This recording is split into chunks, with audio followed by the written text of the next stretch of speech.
नमस्कार.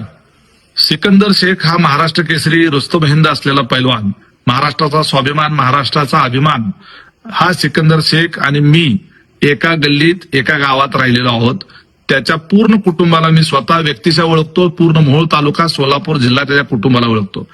हमाली करत आपल्या मुलाला जागतिक दर्जाचा पैलवान बनवलेलं त्याचे वडील, आणि आज या महाराष्ट्राचा अभिमान असलेल्या सिकंदर शेखला शस्त्रास्त्र तस्करी प्रकरणात पंजाबच्या पोलिसांनी अटक केली.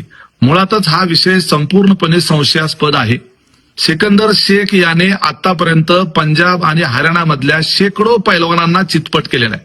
पंजाबमध्ये जाऊन पंजाब आणि हरियाणाच्या पैलवानांना धूळ चारणारा हा महाराष्ट्रातला मराठी पैलवान, याच्या संदर्भामध्ये आकसाने किंवा द्वेष भावनेतून किंवा भविष्यातल्या स्पर्धेतून बाद करण्याच्या करता हे पैलवान गँगमधून षडयंत्र तर झालं नाही ना, याच्या संदर्भानं खऱ्या अर्थानं तपास केला गेला पाहिजे.